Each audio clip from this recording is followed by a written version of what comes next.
The truth about Princess Leonor's education overseas. In May 2023, Princess Leonor completed her studies at an international boarding school in Wales, quietly closing a chapter that had unfolded largely outside Spain.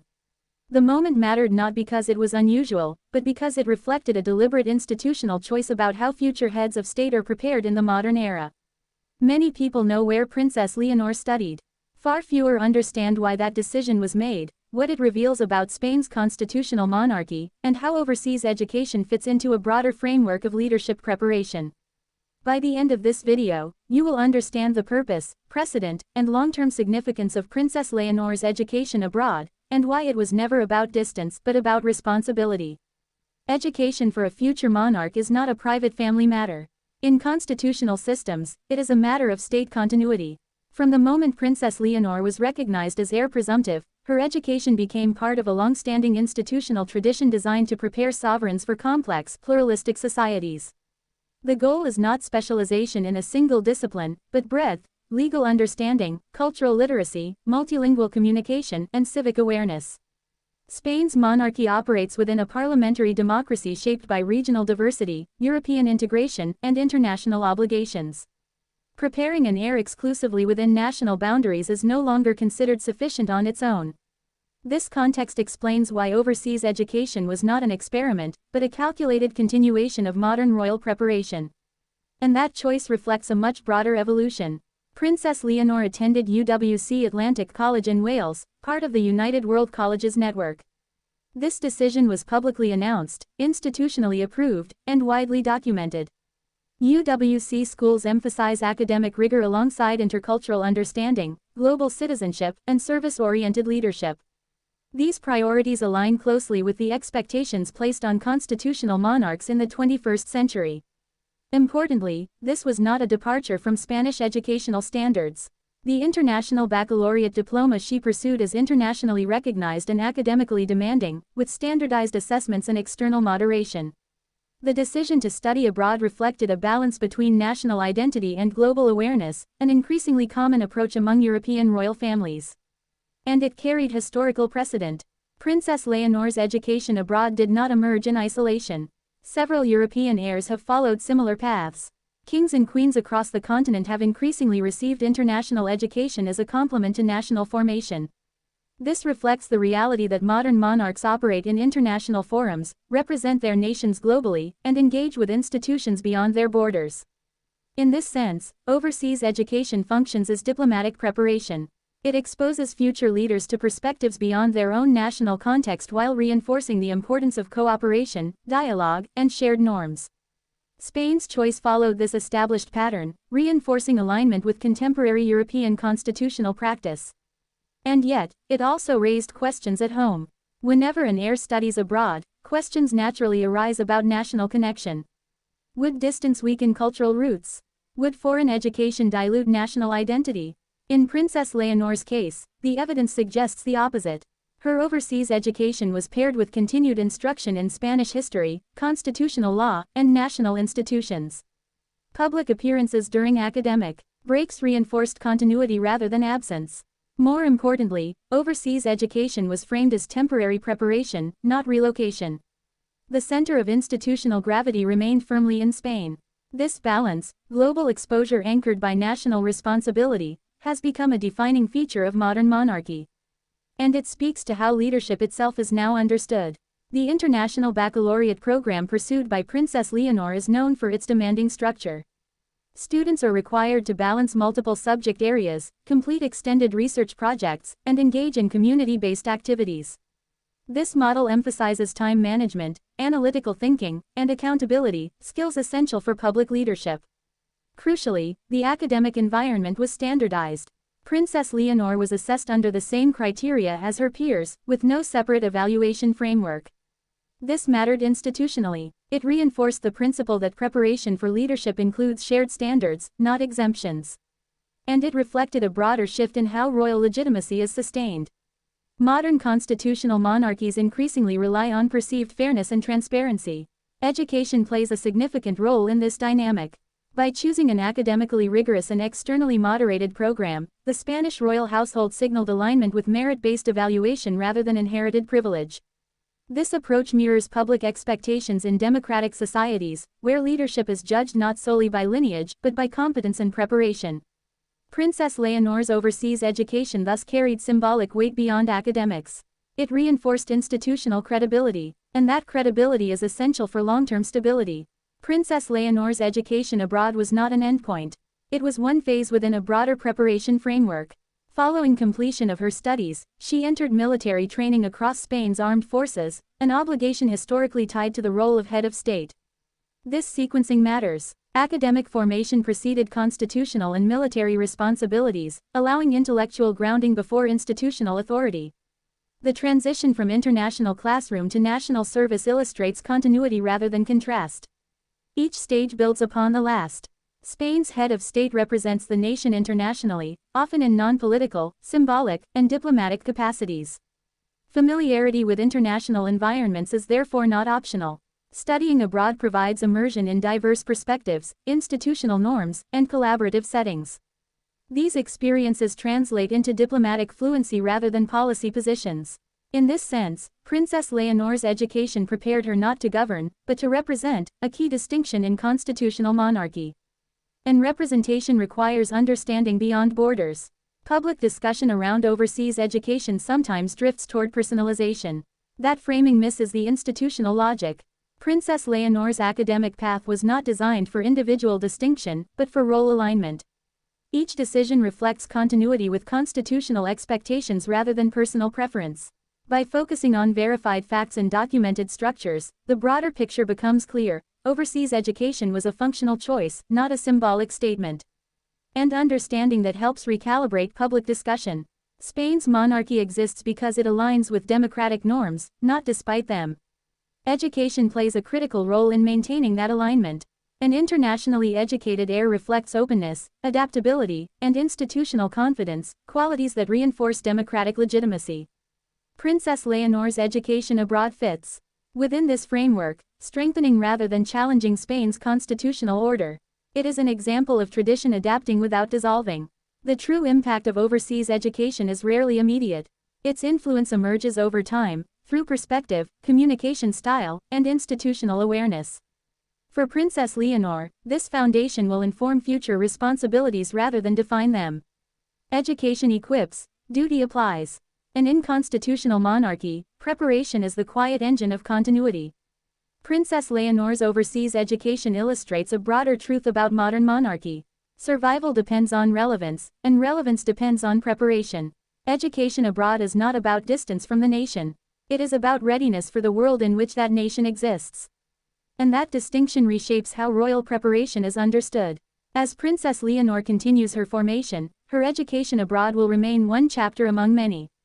Its significance lies not in novelty, but in alignment with institutional evolution. Spain's monarchy has chosen adaptation through competence, not spectacle. And that choice signals confidence in continuity. The clear takeaway is this: Princess Leonor's education overseas was a strategic, transparent, and historically grounded decision rooted in leadership preparation, not personal narrative. It reflects how modern constitutional monarchies invest in continuity through knowledge, discipline, and global understanding. And in that preparation, the future of the institution quietly takes shape. Why Princess Leonor is nothing like viewers here subscribed. In October 2023, insights into royalty and delivered her first oath before Spain's parliament as the heir to the throne. Why Princess Leonor is nothing like Queen constitutional significance. In October 2023, formal entry into responsibilities that will shape her role as Spain's future monarch as the heir to the throne. Yet public commentary often frames her constitutional with her mother, Queen Letizia, formal entry into responsibilities that will shape her role as Spain's future monarch. The truth is that Leonor's path is deliberately distinct, often frames her in comparison with her mother, Queen Letizia, focusing on personality or public monarchy. The truth is that Leonor's path is deliberately distinct, how Princess Leonor's educational preparation, training, historical engagements, and generational evolution of the Letizia, not as a reflection of individuality alone, but as part of a broader pattern of leadership preparation in modern constitutional monarchy. Position her differently from Queen Letizia, the distinction, not as a reflection of individuality alone, but as part of a broader pattern of leadership preparation in modern constitutional monarchy. A position defined largely by public representation and support of the reigning sovereign. To separate the roles they occupy. Her responsibilities included ceremonial entered the monarchy charitable patronage, a position defined largely by public representation and support of the reigning sovereign.